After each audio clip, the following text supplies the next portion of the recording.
Hello, my brothers and sisters. This is your friend and family member, Job Titus Cannon.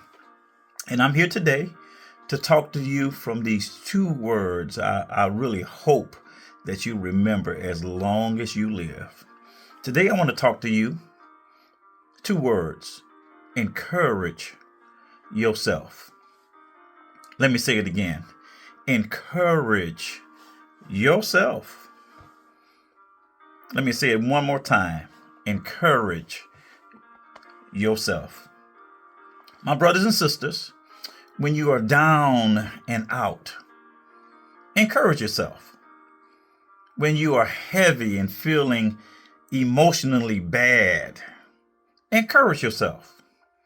When you didn't quite hit the mark, pat yourself on the back and encourage yourself. When you're broke as a joke, encourage yourself. When your money is funny, encourage yourself. When your change is strange, encourage yourself. When your credit just can't get it, encourage yourself. When you can't see your way, encourage yourself. When your friends have turned their back on you, as many of them have in your life, encourage yourself. When he or she has walked out on you, encourage yourself. I'm here, my brothers and sisters, to tell you that joy and pain can be compared to sunshine and rain. But if you're trusting in God, God can change the whole thing around and turn it into happy feelings. Let me say that again from the Gospel according to Frankie Beverly and Mays. Joy and pain can sometimes be compared to sunshine and rain. But if you're trusting in God, God can change the whole thing around and turn it into happy feelings. In this story that I'm about to talk to you about today, we have David, one of my favorite characters in the Bible, besides Job, who was celebrated for killing Goliath. But after the people celebrated David and not King Saul, the jealousy of Saul turned the celebration into hateration.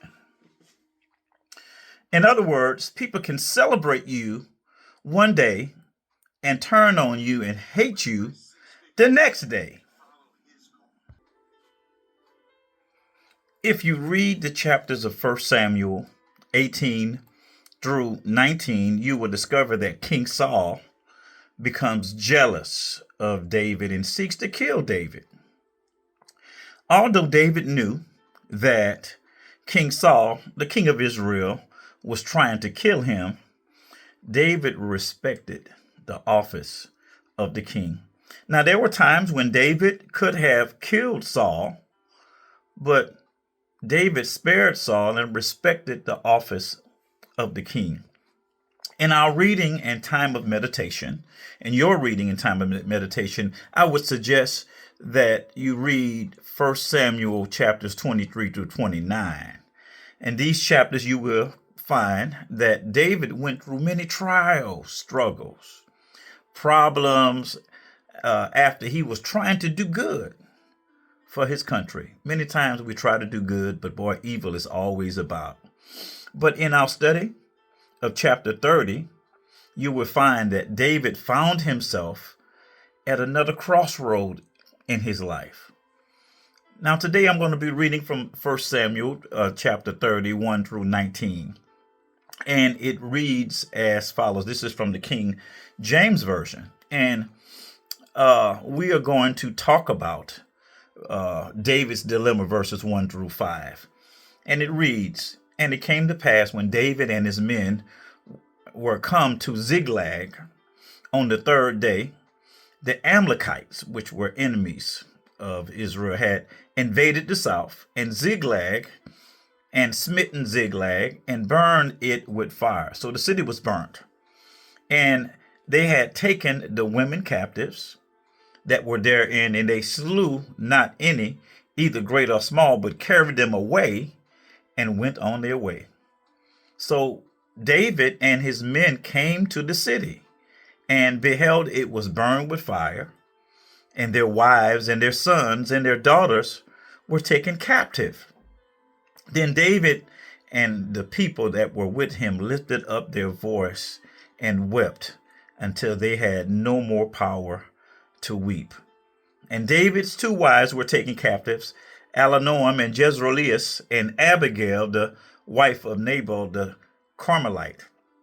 So this was David's dilemma. These people came and burned down the city and took all of the wives and the kids. And these people were crying. They were weeping because that was a difficult problem for David.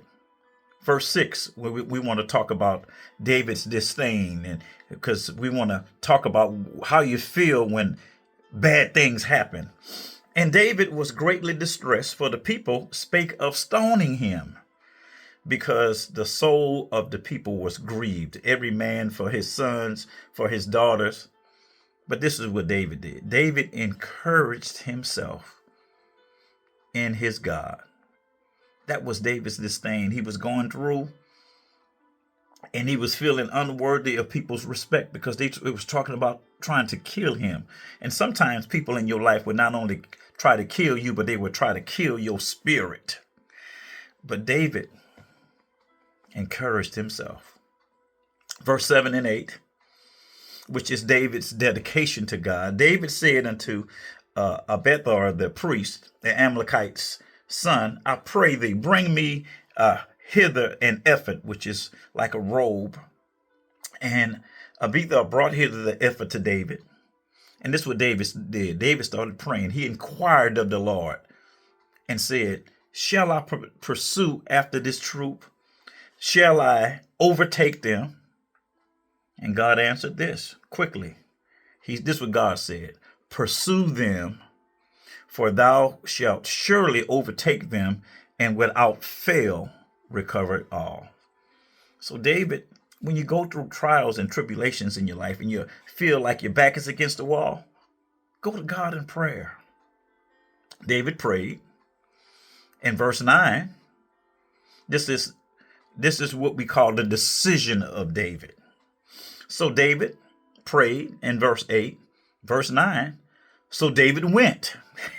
He left. And he and 600 men with him. And they came to the brook Besor, and they were left there and stayed. But David pursued, he and 400 men, for 200 of the men abode there, which were faint. They was tired, couldn't go over the brook of Besor. And they found an Egyptian, in the field, and brought him to David and gave him bread, and he did eat, and they made him drink water because this guy was hungry. And surely they gave him a piece of cake and figs and 2 clusters of raisins. And when he had eaten, his spirit came back to him again because he was hungry. He hadn't eaten for 3 days. He was out without water or food. So he was there 3 days and nights without eating, but David's men gave him some food. And sometimes, boy, when you give people some food, people start talking. And this is verse 13. And David said unto him, to whom belongest thou? And whence art thou? And he said, I am a young man of Egypt, servant to the Amalekite. My master left me because 3 days ago I fell sick. Verse 14. When we made an invasion upon the south and upon the coast which belongs to Judah, and upon the south of Caleb, and burned Ziklag, which is the city that they was referring to. And David said to him, can you bring me down to this company? And this is the thing that he said to David. Swear unto me by God that thou wilt not kill me or deliver me into the hands of my master, and I will bring thee down to this company. Verse 16, and then when he had brought them down, behold, they were spread abroad all over the earth, eating and drinking and dancing, because all of the great spoil they had taken out of the land of the Philistines, which was Ziklag, and out of the land of Judah. And this is verse 17. This is the thing. And David smote them from the twilight even until the evening of the next day. And there escaped not a man of them, save 400 young men which rode upon camels and fled. So this was David's defeat of the enemy. And David recovered all that the Amalekites has carried away, and David rescued his 2 wives, and there was nothing lacking to them, neither small or great, neither son nor daughter, neither spoil nor anything that had been taken to them. David had recovered all. My brothers and sisters, when you're going through life, when you're going through the trials of life, remember that you will have some dilemmas in your life, just like David did. And sometimes you're going to have some disdain because people will think that you are not worthy of who you are. But you have to be dedicated to God just like David was. David went down on his knees and prayed. And then after God gave him the answer, David didn't just sit there for 2 or 3 days. David got up and he pursued his decision to pursue these people that had taken all of this stuff. And God gave David the victory. My brothers and sisters, let me just give you 4 things that you can do when you find yourself in trouble. 4 things, okay? And I'm going to go through this quick. Number 1, don't listen to negative people who may be around you. David had these people that was around him that wanted to kill him after he had led them to numerous victories. People can be negative, but don't listen to them. Number 1, don't listen to negative people. Number 2, believe and trust God when trials come into your life. Let me say that again. Believe and trust God when trials come into your life. Believe and trust God no matter what is going on around you, because God is always with you. David began to pray, and God answered his prayer and gave him direction. Number 3, encourage yourself, because you know that God is bigger than any problem. When nobody else will encourage you or speak up for you, encourage yourself. And number 4, and lastly, watch God move.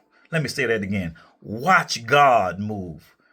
One more time. Watch God move. God can and God will move in any situation, anytime, any place, and anywhere. God can do it.